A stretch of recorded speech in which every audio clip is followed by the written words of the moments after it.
कर्म सिद्धांत को समझने की जरूरत है। वैसे पूरी दुनिया में इस पर चिंतन हुआ है, लेकिन भारतीय चिंतन बहुत गहरे में है।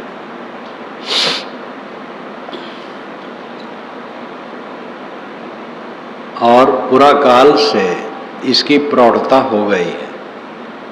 बीच बीच में कमजोरियां आई हैं और आती भी रहेंगी, क्योंकि कुछ भावना प्रधान लोग होते हैं। वे तथ्य से आंखें मीच लेते हैं और शॉर्टकट रास्ता चाहते हैं, तो वो गड़बड़ करते हैं। वो भी विद्वान होते हैं, योग्य होते हैं, उनकी पुस्तक भी शास्त्र कहलाती है, वो भी चल निकलता है। लेकिन विवेक सबसे बड़ी चीज है। युक्ति और प्रमाण, किसी सिद्धांत को सिद्ध करने के लिए दो हैं। युक्ति है तर्क, प्रमाण है इतिहास। इतिहास ऐसा हा कहा जाता, आस है ऐसा कहा जाता है।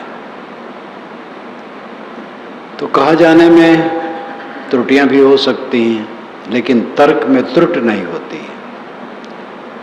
तर्क सुतर्क, कुतर्क नहीं। जो वैज्ञानिक हो, युक्ति युक्त हो, वो तर्क। गौ उकार विविचार सह माँ फलहानि विमूल, अहो जाने तुलसी जतन बिन जाने यू शूल। ये सतसई में गोस्वामी जी ने कहा। कितने लोग इसको गोस्वामी जी का नहीं मानते हैं। सतसई, अयोध्या में कहीं सतसई का पाठ कथन नहीं होता है, और बहुत बढ़िया ग्रंथ है। मैंने तुलसी पंचामृत में सतसई को प्रथम अध्याय रखा है, उसकी टीका कर दी है। बहुत दिनों से वो चल रहा है।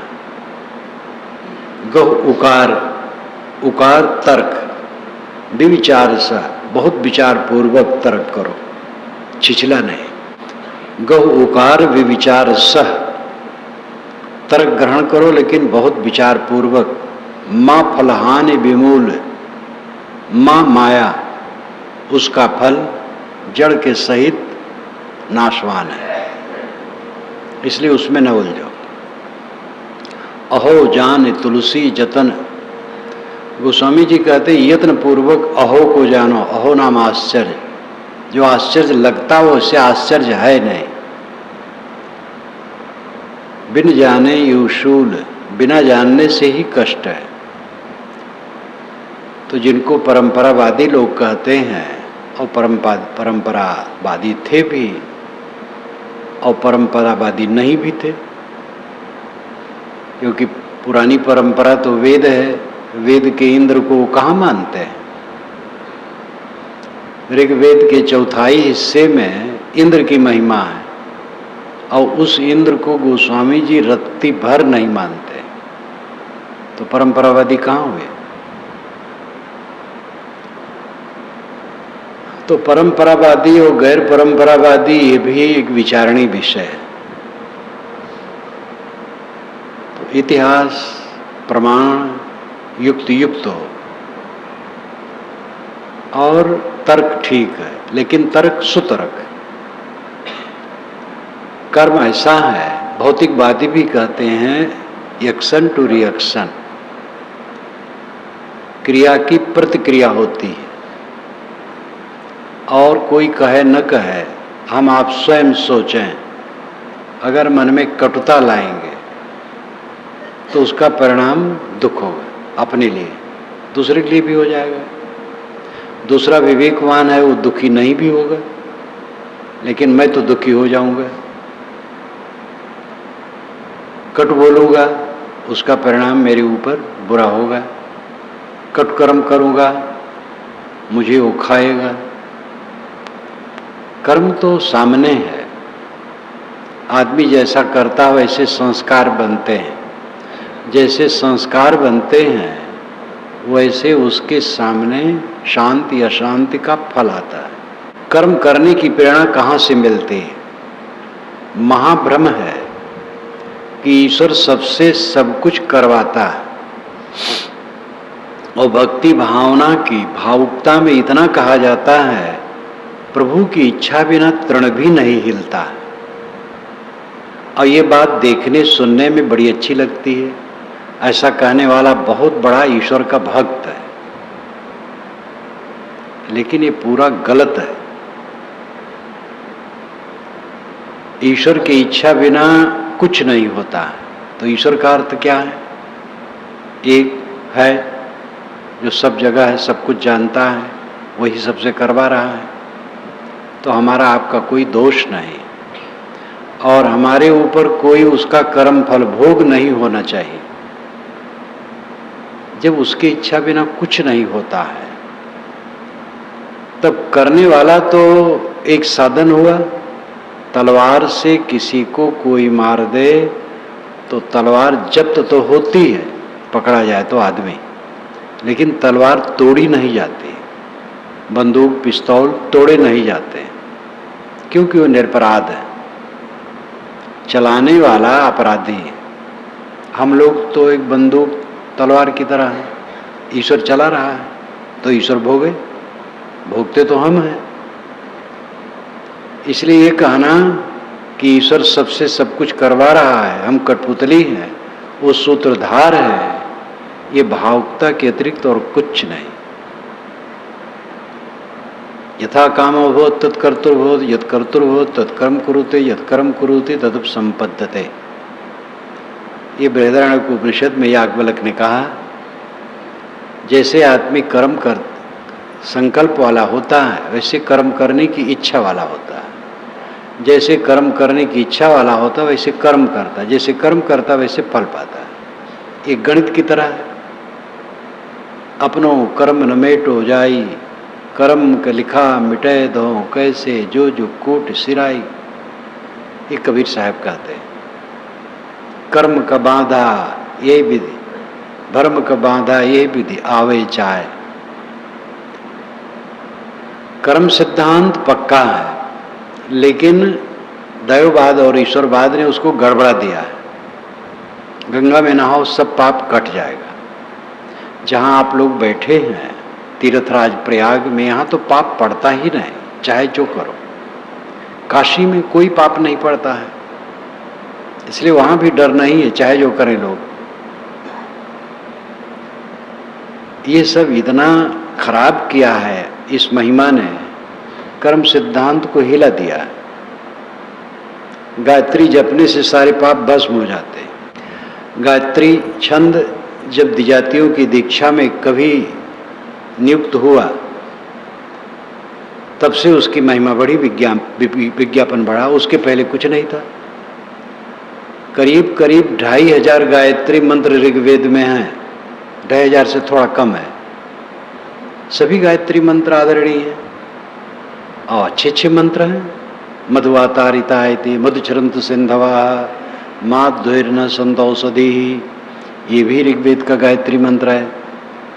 ऋत नियमों के पथ पर जो चलता है उसके लिए हवाएं मधु ढोती हैं, नदियां मधु बहाती हैं, वनस्पतियां मधु बरसाती हैं।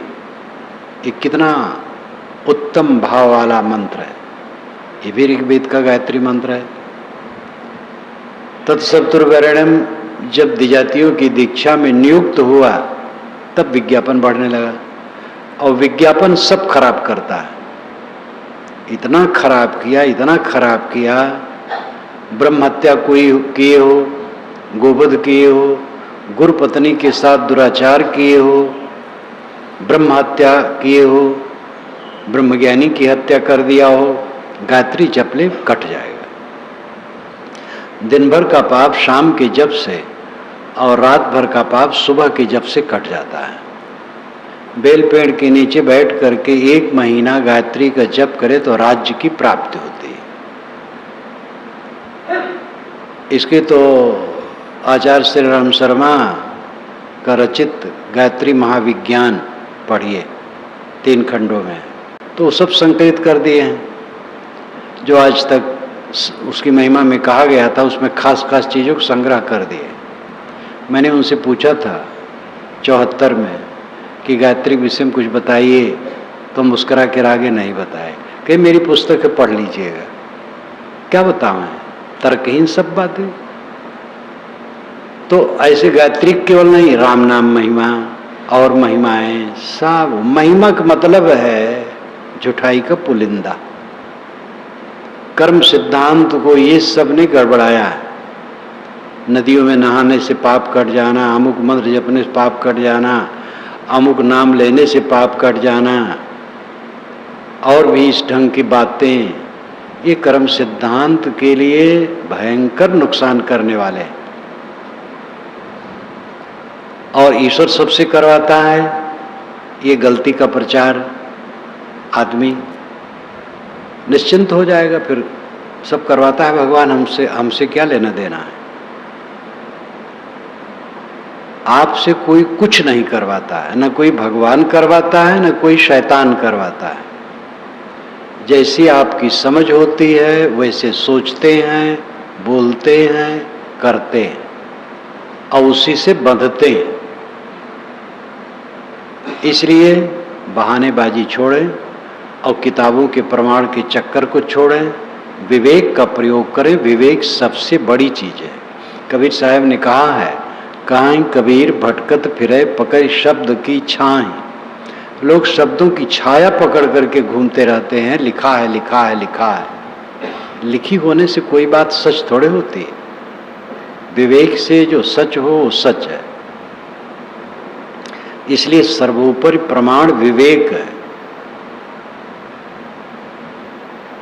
हमसे कोई कुछ करवाता नहीं, हमारी समझ जैसी होती वैसा हम करते हैं, यही तथ्य है। और इसी से कल्याण है, क्योंकि तथ्य से ही कल्याण होता है। हम अपनी बुद्धि को संभालें, समझ को संभालें, वाणी मन विचारों को संभालें, कर्मों को संभालें। कर लेंगे फंस जाएंगे, कोई छुड़ा नहीं पाएगा। गुरु महाराज भी नहीं छुड़ा पाएंगे। गुरु की महिमा में भी बहुत भद्दा किया गया है। गुरु का चरणोदक पीते ही मुक्ति हो जाती है। गुरु दर्शन मुक्ति देती है। गुरु दर्शन मुक्ति देती है का अभिप्राय इतना है कि गुरु के पास जाओगे, उनके विचार सुनोगे, उनके दर्शन करोगे, मन में शांति आएगी। लेकिन वो शांति स्थिर करने के लिए उनके विचारों के अनुसार आचरण करोगे तब हो। जब विवेकवानों की बात सुनी जाती है और सन्नद्ध होके सुने तो मन स्थिर हो जाता है। मैं जब पहली बार बड़ारा में आया, मुलाकात तो पहले हो गई, गुरु जी के दर्शन तो पहले हो गए थे, लेकिन उन्होंने कहा जब मैं जहाँ मैं जन्मा था वहाँ बुलाया। जब एक जगह मिले तो गुरु जी गए, तो लौटे तो कहे कि देखो हम तुम्हारे यहाँ आए, तुम हमारे यहाँ आओ, हमारे यहाँ भंडारा है, सत्संग सम्मेलन। तो गया तो गुरु जी के पास जाता था, झोला रख देता था उन्हीं के चौके के नीचे और शुरू कर देता था सत्संग। तो पूछा तो गुरु जी बोलने लगे, तो मैं सन शांत समाधिस्थ जैसा हो गया। तो हंसने लगे वो, कि देखो तुम सुन्न हो गए, अब उस समय में मुक्त हो गए। लेकिन वो मुक्ति स्थिर नहीं है, वो क्षणिक है। उसके बाद जब उठेंगे तो फिर वही प्रपंच दिमाग में घेरेगा। उसके लिए जो कहते हैं और जो विवेक से सच है उसको लेकर के स्वयं साधना करना पड़ेगा, तब कटेगा। खाली गुरु के दर्शन से मुक्ति हो जाए ऐसा कुछ नहीं। दर्शन तो आरंभ है, दर्शन की तो जरूरत है। दर्शन नहीं करेंगे तो संगत क्या करेंगे। तो महिमाओं ने बहुत नुकसान किया। हमें तो खुशी ये होती है कि वेद के ऋषि चमत्कार की बातें ज्यादा नहीं करते हैं। वे प्राकृतिक शक्तियों के विषय में तो गदगद है, और जिस ढंग से उस समय सोचा जा सकता था सोचे। लेकिन उस जमाने में भी उन्होंने इतनी बढ़िया वैज्ञानिक बातें कही हैं कि आप पढ़ें तो देखें। क्या पूछना। पीछे वालों ने बहुत गड़बड़ाया। उपनिषद के चिंतकों ने तो न अवतार माना, न कोई देवता माना, न चमत्कार माना, न महिमा की बात कही, न जात पात की बात कही, न छुआछूत की बात कही। आत्मज्ञान, सदाचार, नैतिकता, कर्म सिद्धांत, ये सब कहा। और उसके बाद कितना बिगाड़ा गया है। तो कर्म करने के हम जिम्मेदार हैं और हम उसे बदल सकते हैं। बदलना ही जीवन का सुधार है। कर्म, पाप और पुण्य दो होते हैं। उसकी परिभाषा हम संक्षेप में करें तो इतना ही है, अपने मन को खराब करना और दूसरों को तकलीफ देना, ये पाप है। अपने मन को पवित्र करना और दूसरे के लिए सुविधा का कुछ काम जो बन सके करना, ये पुण्य है। और यह करने में हम स्वतंत्र हैं। कर्म का फल भोग कर्म के अनुसार होता है। कर्म फल भोग कौन देता है? ईश्वर देता है। वैसे वैशेषिक दर्शन अदृष्ट से कर्म फल भोग मानता है, विशेष कहता है। मीमांसा अदृष्ट कहता है, मीमांसा शास्त्र। योग दर्शन कर्म सिद्धांत मानता है, सांख्य दर्शन मानता, वेदांत भी मानता है। और उसमें स्थूल ईश्वर नहीं पेश करता है। पुराणों में ये सब स्थूल ईश्वर पेश किया गया है। ईश्वर कह देने से अर्थ ये हो जाता है एक व्यक्ति जो जानता है, समझता है, करुणा करता है, कोप करता है, ये ईश्वर की परिभाषा हो जाती है। और ऐसा व्यक्ति ईश्वर कभी भी कर्म फल भोग नहीं दे सकता है। कल्पना कीजिए, 1 एकड़ गेहूं, 1 एकड़ खेत में कोई गेहूं के बीज बोए और किसान को उन बीजों को फोड़ फोड़ के अंकुरित करना पड़े तो नहीं कर सकता है। लेकिन ऋतु, खाद, पानी, ऊष्मा, प्रकाश, बीज, सारी योग्यताओं के संपादित हो जाने पर करोड़ों एकड़ के जमीन के बीज अपने आप उगाएंगे। क्योंकि वो व्यक्ति नहीं है, नियम है। व्यापक काम नियम में होता है और व्यक्ति व्यापक काम नहीं कर सकता है, संकुचित कर सकता है। एक टिकट काटने वाला काउंटर पर बैठा एक एक टिकट काटेगा। ईश्वर अगर व्यक्ति है और कर्म फल भोग देता है तो नहीं दे पाएगा, क्योंकि हर क्षण असंख्य जीव देह धरते और छोड़ते हैं और ईश्वर व्यक्ति है तो कैसे कर्म फल भोग दे पाएगा? क्योंकि वो सोच के देगा, एक को देगा, फिर दूसरे को देगा, फिर तीसरे को देगा, कैसे दे पाएगा? इसलिए व्यक्ति ईश्वर कर्म फल भोग देता है, गलत है। नियम से होता है, वो प्राकृतिक नियम है। कर्म सिद्धांत का वो नियम है, ऑटोमेटिक होता है। बीज से वृक्ष अपने आप उगता है। कर्मों के संस्कार सूक्ष्म शरीर में निहित होते हैं और वे जीव के साथ चलते हैं। वो अदृश्य है लेकिन फल रूप में आते हैं। एक बट का दाना कितना महीन है, लेकिन मिट्टी पानी के संयोग पा करके कितना विशाल वृक्ष हो जाता है। ऐसे कर्मों के संस्कारों के अनुसार कर्म फल भोग अपने आप आते हैं, उसको किसी को देना नहीं पड़ता है। ये स्वभाव सिद्ध है। देखिए, विविध प्रकार के वृक्ष हैं, उनके बीज हैं और उनसे वही होने वाला है। एक पेड़ तैयार है, उसमें कटहल की बात है तो कटहल, बड़े बड़े कटहल हो जाते हैं। एक में है तो नारंगी, एक में सेव, एक में केला, एक में आंवला, वो सब उसमें बीजी असर है। ऐसे कर्म सिद्धांत के अपने असर होते हैं और इस सब का ईश्वर से रहित कारण कार्य व्यवस्था के अनुसार विवेचन शास्त्रों में खूब है, लेकिन वो समझने समझाने में परिश्रम है। इसलिए पंडित महात्मा लोग भगवान कह करके भला टाल देते हैं। और उसके साथ साथ महिमाएं लगा देते हैं तो सब गड़बड़ हो जाता है। फिर कर्म पर दृढ़ता खत्म हो जाती है और सस्ते नुस्खे में समाज बहने लगता है, जैसे आजकल बह रहा है। तो कर्म फल भोग ईश्वर देता है, तो ईश्वर विश्वव्यापी नियम है, कर्मों का सिद्धांत ईश्वर है और उसी से फल होता है। फल आएंगे। आदमी कर्म करते करते जीवन व्यतीत करता है, कर्म से कोई बचता नहीं। कर्म से अपने को ऊपर उठाना ये मानव की मानवता है। रागात्मक बुद्धि से जो कर्म होते वो बांधते, जो रागात्मक बुद्धि से नहीं होते वो नहीं बांधते। लेकिन उसमें भी अंतिम स्थिति के लिए संयम की आवश्यकता है।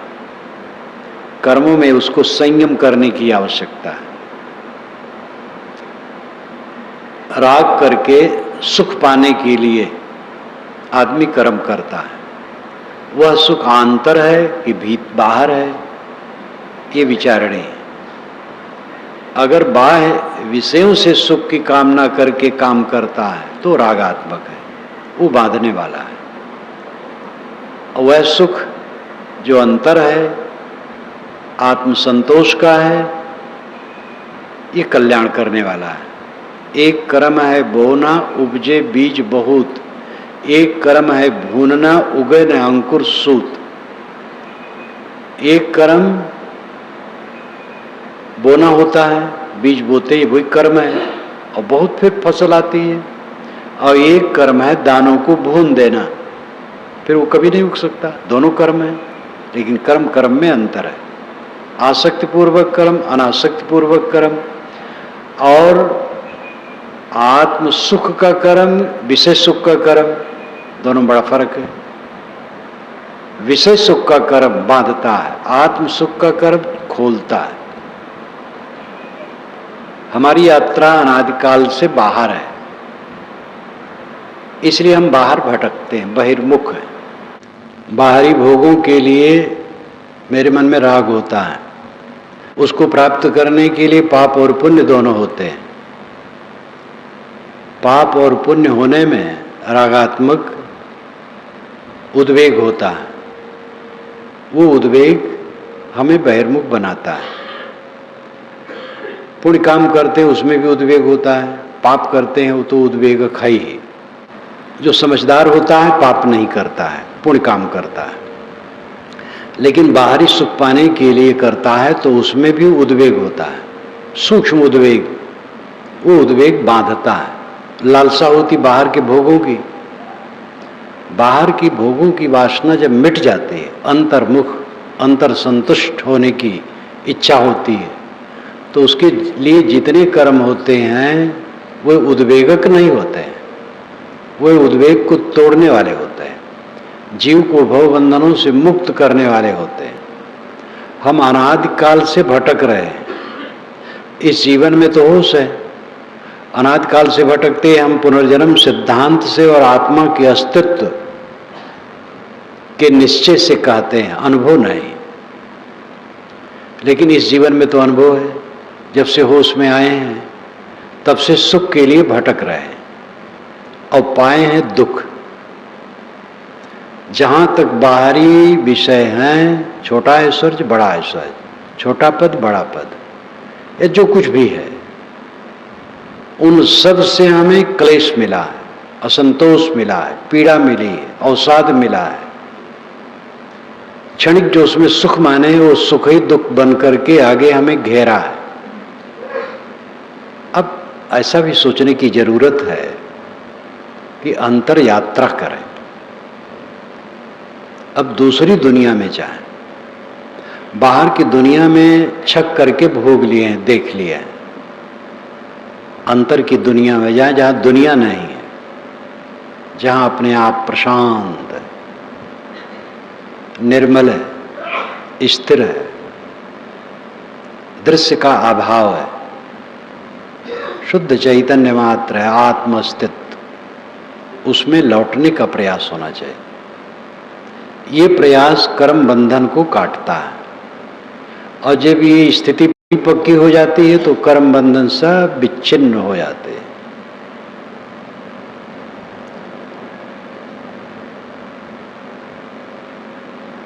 कर्म सिद्धांत को समझने की आवश्यकता है। पहली शर्त तो यह है कि हम गलत काम से अच्छे की तरफ बढ़ें, बदलें जीवन को, दूसरे को तकलीफ देना छोड़ें, दूसरे के मार्ग में रोड़ा करना छोड़ें, दूसरे की बुराई निंदा चुगली करना छोड़ें, दूसरे की क्षति करना छोड़ें, इंद्रिय संयमी हों, अधिक से अधिक संयमी हों, पूर्ण संयमी होने की आवश्यकता है। लेकिन पहले तो अधिक संयमी होना बहुत अच्छा है। जीव हत्या, चोरी, व्यभिचार, अपने में भी अधिक लंपटता, ये सब छोड़ के संयमी बने। मन ठीक हो, वाणी ठीक हो, कर्म ठीक हो तो पाप अपने आप घटते चले जाएंगे। पुण्य कर्म होंगे, वह पुण्य कर्म हमारे चित्त को शुद्ध करेंगे। पुण्य कर्म निष्काम भाव से करने की चेष्टा करनी चाहिए। समाज की सेवा, परिवार की सेवा, किसी की सेवा की जाए निष्काम भाव से, बाल बच्चे की सेवा की जाए, उनसे लौट करके कुछ पाने की इच्छा न रखे, वो जो कर दें धन्यवाद दें, न करें कोई तकलीफ नहीं। और जहाँ बच्चों से पाने की इच्छा करोगे तो थोड़ा उनके लिए करोगे और ज़्यादा पाना चाहोगे और कर नहीं पाएंगे, तकलीफ होगी। क्योंकि हमारे मन के अनुसार कोई नहीं कर सकता है। हमारा मन पता नहीं क्या क्या चाहता है, हम कितना करते हैं दूसरे के लिए। निष्काम हुए बिना संतोष हो ही नहीं सकता है। परिवार वालों के लिए, समाज वालों के लिए, बाहर वालों के लिए, स्व के लिए, पर के लिए कुछ भी सेवा करो, निष्काम हो करके करने का अभ्यास होना चाहिए। गीता में निष्काम कर्म पर बहुत जोर दिया गया है, क्योंकि उस समय हवन तर्पण बहुत ज़्यादा था, सकाम कर्म बहुत हो रहे थे। इसलिए गीताकार ने वैदिकों को फटकारा भी है। यामिमाम पुष्पिताम वाचम प्रविदंत विपश्चिता वेदवादरता पार्थ नानदिस्थित वादिना। अय पार्थ, ये वेद वेद चिल्लाने वालों की बुद्धि स्थिर नहीं होती। ये दिखाओ शोभायुक्त वाणी कहते हैं, ये यज्ञ करो ये स्वर्ग मिलेगा, ये यज्ञ करो पुत्र मिलेगा। यामिमाम पुष्पिताम वाचम, इनकी बात पुष्पित है, दिखाओ शोभायुक्त है, सार नहीं है। इनकी बुद्धि स्थिर ही नहीं है, क्योंकि भोगों के लिए लगे हुए हैं। कई श्लोक कह करके कहा, त्रैगुण विषया वेदा निस्त्रैगुणो भवार्जुना निर्द्वंदो नित्य सत्वस्थो निर्योग क्षेमात्मान। वेद तो त्रिगुण कर्मकांड के विधायक। अय अर्जुन, तुम इनसे अलग हो जाओ, निर्द्वंद हो जाओ, नित्य सत्य में स्थित हो जाओ, आत्मान बन जाओ, आत्मलीन हो जाओ। ये बिल्कुल कबीर साहब का विचार जैसा है। कबीर का विचार वो हर जगह मिल जाएगा जो तथ्य वाला होगा। कहीं भी हो जो तथ्य वाला होगा वो कबीर के विचारों से बिल्कुल मिल जाएगा, क्योंकि वो विचार सत्य का है। मानवीय हो, न कबीर का है, न हमारा है, न आपका है, सबका है। सत्य सबका है।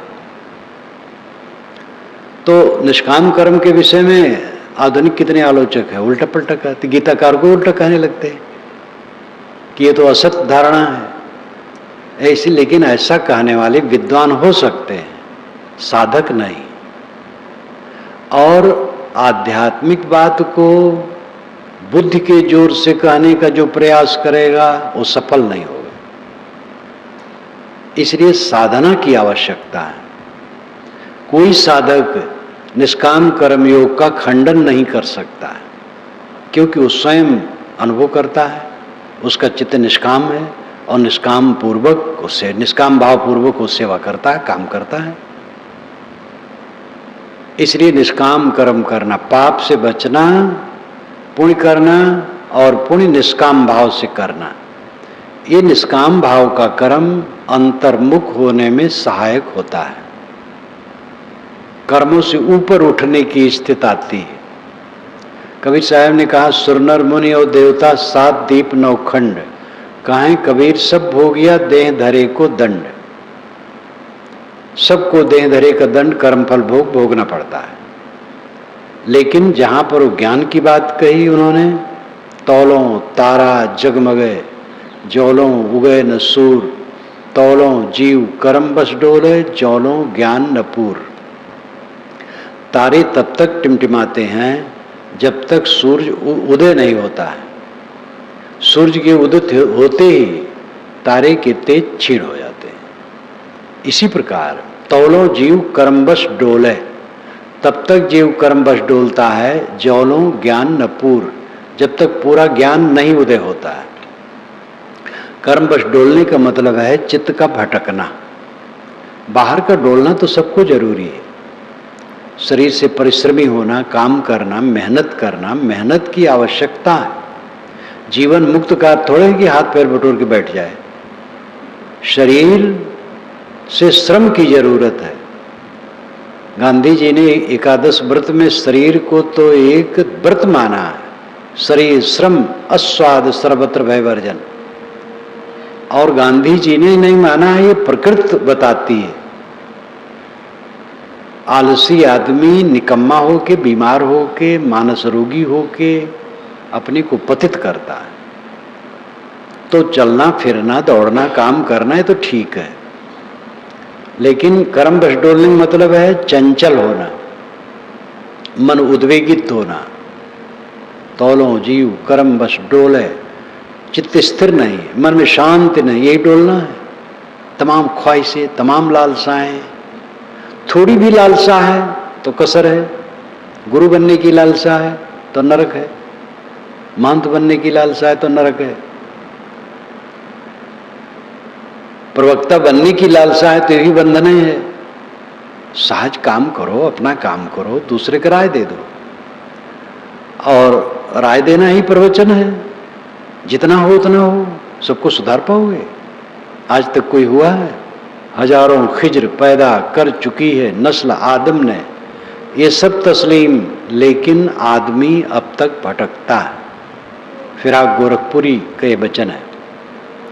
फिराक साहब का कार्यक्षेत्र इलाहाबाद ही था, बहुत बड़े विद्वान थे, गोरखपुर के थे।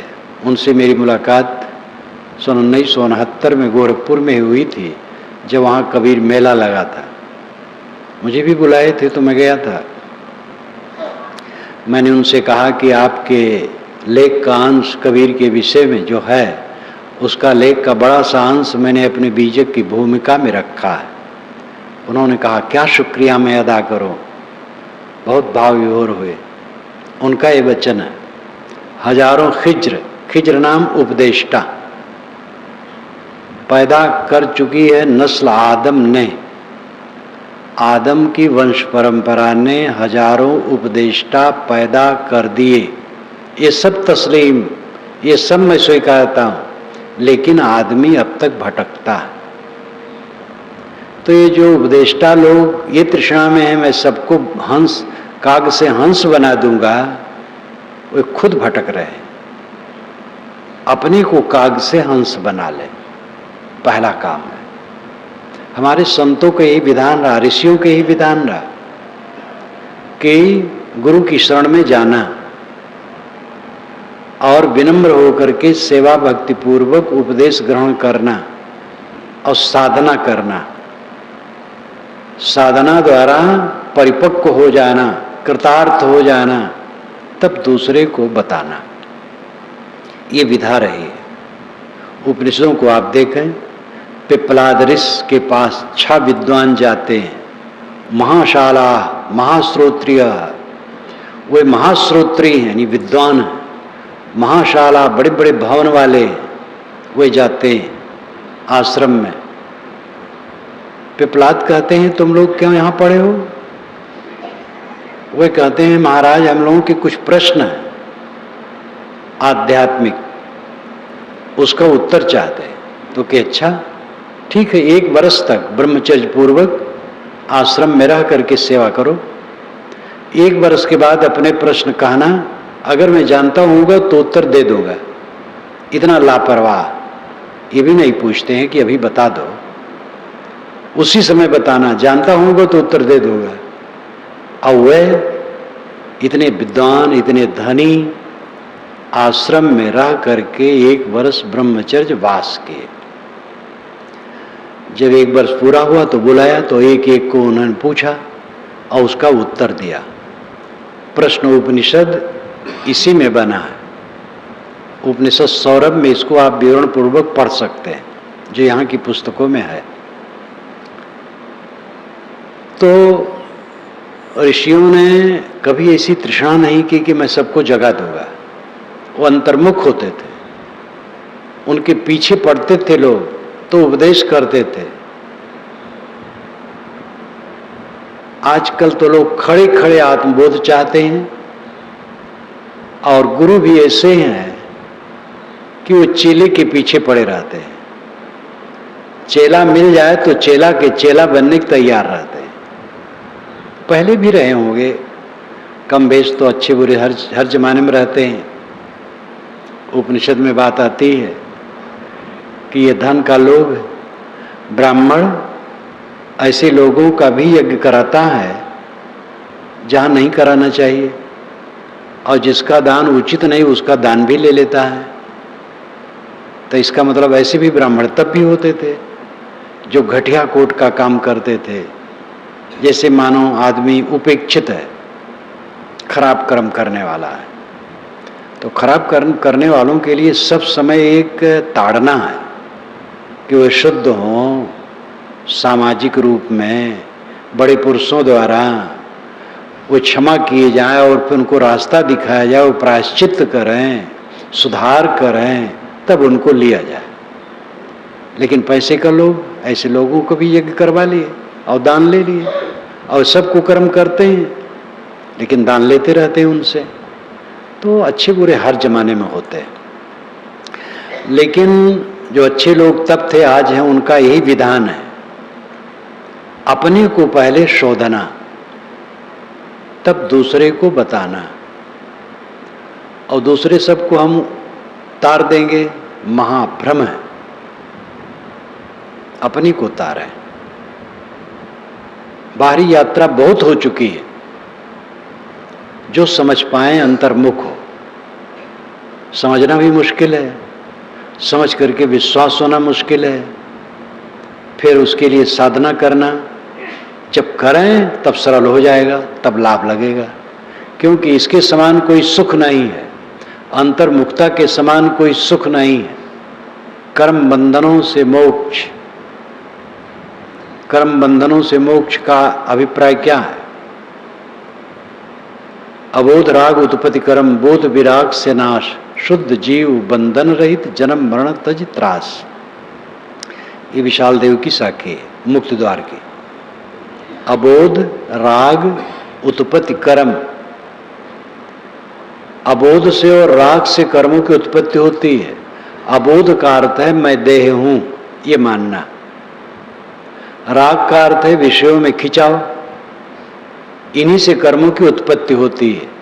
जहां अबोध आया वहां राग आएगा, और जहां अबोध और राग इकट्ठे हुए फिर कर्मों की उत्पत्ति शुरू हुई, रागात्मक स्मरण शुरू हुए। देहाभिमान की याद, विषयों की याद, मान बढ़ाई, पाने की याद। मन तो कैसा शैतान है, सब जानते हैं, सबका अनुभव है। जब परखें तब जाने, नहीं तो नहीं जानते, उसी में बहते।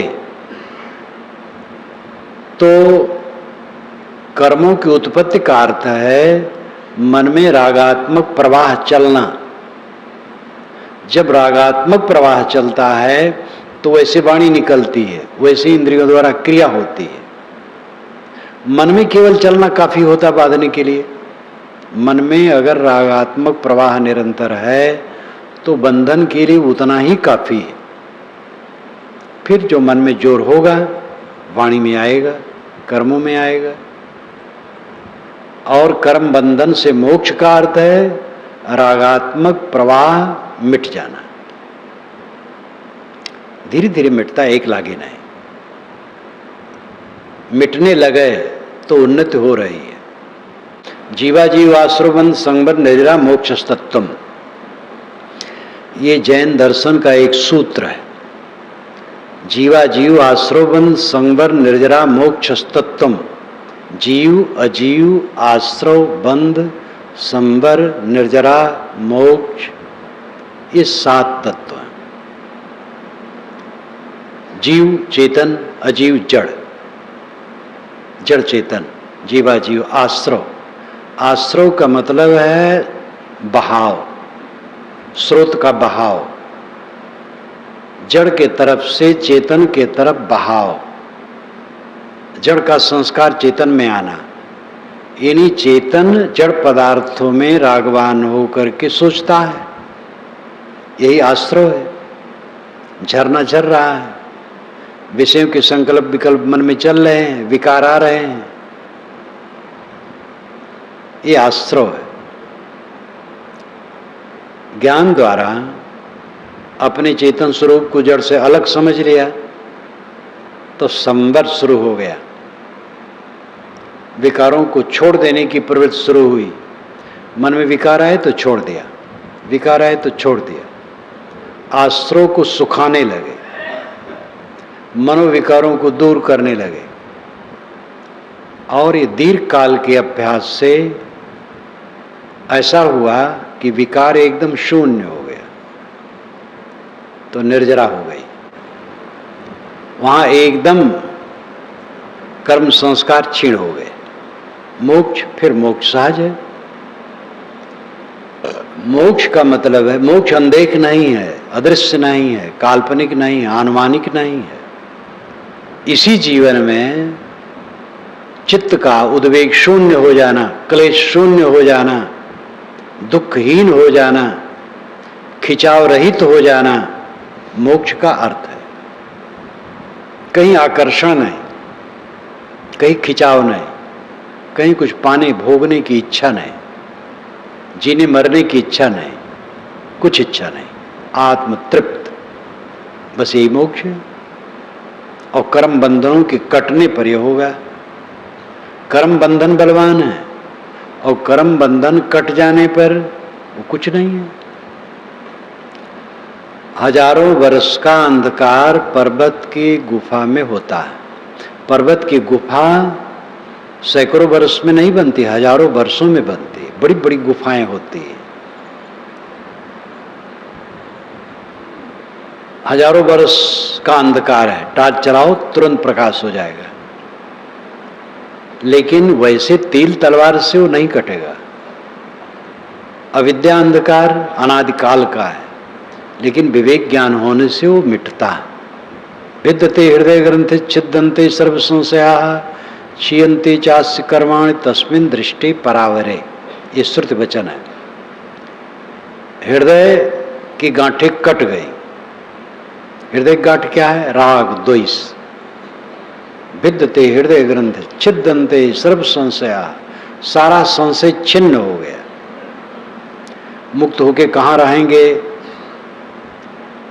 जीवन मुक्ति क्या है, विदेह मुक्ति क्या है, प्रारब्ध कैसे होगा, मैं बीमार हो जाऊंगा तो कौन सेवा करेगा, गुजर कैसे होगा, देह और मोक्ष दोनों के लिए जो संशय होता है उस बोध अवस्था में सब छिन्न हो जाता है। प्रारब्ध शरीर के साथ है, गुजर होता रहेगा, रोग व्याधि भी सब निपट जाएगा और जो कुछ होगा सब होता रहेगा, उसकी चिंता करने की क्या आवश्यकता है। एक स्मृति मुझे आई, जब मेरी विरक्ति के विषय में पूरी परिपक्वता हो रही थी तो एक दिन मेरे शरीर के पिता ने कहा, अरे साधु होने में सब झंझट। मैं अयोध्या गया था तो लौटा तो रास्ते में एक मंदिर पड़ा, तो मंदिर में एक साधु थे, तो बाहर कुआं था, वो पानी भरने गए तो बेचारे लोटे में तो भरे लेकिन बूढ़े बहुत थे। जब लौटे तो अपने आश्रम में जब प्रवेश करने लगे तो चौखट को पार नहीं कर पाए, एक पैर इधर एक पैर उधर, तो हाफ करके बैठ गए। अब गृहस्थ होते तो बाल बच्चे होते, कोई आता उठाता, साधु आदमी कौन उठाए। तो मैंने कहा कि अनादि काल से न मालूम कितना पशु पक्षी हुए होंगे, वहां जब पैर टूटे होंगे, वो घाव हुआ होगा तो कौन सेवा किया होगा? तो कि भाई इतना संतोष है तो ठीक और इतना संतोष किए बिना कोई वैराग कर पाएगा? वैराग क्या घर ही में रह करके सुखी नहीं होगा? आत्म संतोष के बिना कहीं कोई सुख नहीं पाएगा। भिद्यते हृदय ग्रंथे छिद्यन्ते सर्व संशया, बोधवान को कोई संशय नहीं रहता। क्षीयन्ते चास्य कर्माणि, उसके सभी कर्म क्षीण हो जाते हैं, रागात्मक प्रवाह बंद हो जाता। तस्मिन् दृष्टे परावरे, उसकी दृष्टि पर अवर हो जाती है, पर अवर आर पार, उसी को कवि कहते हैं। दार्शनिक भाषा में, आध्यात्मिक भाषा में, संस्कृत के उसको कवि कहते हैं। कवि अंतर्दृष्टा, आर पार देख लेने वाला। कवि, कोविद, ये दो शब्द संस्कृत साहित्य में चलता है। कवि अंतर्दृष्टा, कोविद पंडित। तो तस्मिन् दृष्टि परावरे, उसकी दृष्टि आर पार हो जाती है, कुछ उसको झाल झंखाड़ नहीं रहता है, निर्भ्रांत दृष्टि। इस चीज को सत्संग में खूब समझना चाहिए। जो इसके पात्र हो उन्हें, पात्र तो सब हैं, धीरे धीरे समझते समझते समझ में आता है, और फिर इसका अभ्यास करना चाहिए। कर्म बंधन, अबोध राग उत्पत्ति कर्म। अबोध, मैं शुद्ध चेतन हूं, ये बोध ना होना, देही को अपना रूप मानना, यह बोध है। फिर तब राग, जहां देह को माने तो चाहे आप 80 वर्ष के हो, 20 वर्ष की जवान बनोगे, फिर वासना उदय होगी, फिर निरर्थक घुड़दौड़ मन की चलेगी। यही रागात्मक प्रवाह है। अबोध राग उत्पत्ति कर्म। अबोध से राग आएगा और फिर कर्मों की उत्पत्ति शुरू होगी। बोध विराग से नाश। बोध हुआ, ख्याल आया मैं शुद्ध चेतन हूं, राग खत्म हो गया देह का, तो रागात्मक प्रवाह बंद, बस कर्म का नाश हो गया। शुद्ध जीव बंधन रहित जन्म मरण तज त्रास। खिंचाव जिसका संसार में नहीं है वो आज ही मुक्त है, मरने पर मुक्त होना है। जियत न तर्यो मुए का तरी हो, जियत जो न तरे। गई प्रतीत कीन जिन जासो सोई तहां अमरे। जो कुछ कियो ज्ञान अज्ञाना सोई समुझ सयाना। कहें कबीरता सो क्या कहिए देखत दृष्टि भुलाना।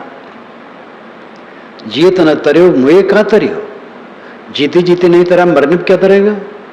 जीते जीते तरो। अनासक्त चित्त, ना अनासक्त हो तो भी जमराज तो पकड़ करके ले ही जाएंगे। मेरी न मनाओ, जमराज तो मनाएंगे। रहना नहीं यहाँ, पक्का समझ लो। न कबीर नगर में रहना है, न प्रीतम नगर में रहना, न इलाहाबाद में रहना, न कहीं रहना।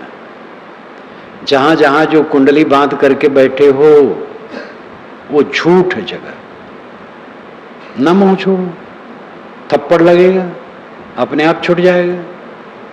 अब पहले छोड़ दो, यही जीवन मुक्त होकर के कृतार्थ। न आना है न जाना है, शरीर चल रहा है, धौकनी चल रही है। सांप केचली को छोड़ देता है, लेकिन वो केचली नष्ट नहीं होती है, तब तक रहती है, हवा से उड़ती, इधर उधर चलती। बोधवान का शरीर मानो केचली की तरह चलता है शरीर, धौकनी है सांस की आ जा रही है। वो अभी मुक्त है, सांस टूट गया तब भी मुक्त है। सांस टूटने के बाद मुक्ति की उसे आशा नहीं है, अभी मुक्त है, अभी निष्काम, सब तरफ से अनासक्त, आत्म तृप्त, आत्मन्य आत्मना तुष्ट, आत्मा द्वारा आत्मा में संतुष्ट। तथागत बुद्ध यही कहते, पटिभासे यत्तमत्तना अत्तना चोदयत्तानम। पटिभासे यत्तमत्तना सोअत्त गुत्तो सतिमा सुखम भिक्षु विहाहिस। अत्तना चोदयत्तानम, अपने आप को स्वयं जागृत करे, सावधान। गुरु तो ऊपर से उपदेश करेंगे, अंदर से स्वयं अपने को जागृत करना पड़ेगा। अंदर का गुरु विवेक है। पटिभासे यत्तमत्तना, प्रतिवशेत आत्मानाम आत्मनाः, ये संस्कृत में हो जाएगा। आत्मा द्वारा आत्मा में प्रतिवशेत, अच्छी तरह से बस जाओ। आत्मा द्वारा आत्मा में बस जाओ, पुत्र द्वारा नहीं, शिष्य द्वारा नहीं, धन द्वारा नहीं, आत्मा द्वारा। आप पिछाने आपे आप, ये साहिब की वाणी है। अपने आप को अपने आप में पहचानो। पटिवासेयत मतना सोअत गुप्तो, वो अत गुप्त है, आत्मगुप्त, आत्म सुरक्षित, गुप्त मतलब सुरक्षित। सोअत गुप्तो सतिमा, अस्मृतमान है वो। पाली में सतिमा, संस्कृत में अस्मृतमान, जागृत, एकदम भ्रम रहित। सुखम भिक्खु विहाहिस, ऐसा साधक सुखपूर्वक जीवन व्यतीत करता है। ये सुखपूर्वक जीवन मुक्ति का सुख है। इसी धरती पर घूमते फिरते, उठते बैठते, अनासक्त होकर के जियो, मुक्त, अभिमुक्त। मरने पर मुक्ति कोई आशा नहीं, अभिमुक्त। सांस टूट गई तब भी मुक्त, सब समय मुक्त, सब समय कृतार्थ। ये कर्म बंधन का क्षय है। भोग की कोई इच्छा नहीं, कहीं मिलने की इच्छा नहीं, कुछ पाने की इच्छा नहीं, कुछ प्राप्त करने की इच्छा नहीं, जीने की इच्छा नहीं, मरने की इच्छा नहीं, इच्छा मात्र का अंत। तैत्तिरीय उपनिषद में ब्रह्मवल्ली एक है, ब्रह्मानंद वल्ली, शिक्षा वल्ली, भृगवल्ली, ब्रह्मानंद वल्ली। ब्रह्मानंद वल्ली में आया है, मैं कई बार सुनाता रहता हूँ आप लोगों को। एक व्यक्ति है, वो हृष्ट पुष्ट, जवान, सर्वांग संपन्न, और दुनिया के सारे भोग उसी के लिए है, तो एक मानुष आनंद है। ऐसा 100 मानुष आनंद इकट्ठा करो तो एक पितर आनंद है। ऐसा 100 पितर आनंद एक गंधर्व आनंद है। ऐसा 100 गंधर्व आनंद एक देव आनंद है। ऐसा 100 देव आनंद एक इंद्र आनंद है। ऐसा 100 इंद्र आनंद एक प्रजापति आनंद है। लेकिन ये सब आनंद एक तरफ रखो। जिसे आत्मज्ञान है और इच्छा शून्य है, उसके समान एक कोई आनंद नहीं। ये चिंतन हजारों वर्ष पूर्व हमारे ऋषियों ने किया था। चिंतन नहीं किया था, उसमें जिए थे। आत्मज्ञान होना और इच्छा का त्याग होना।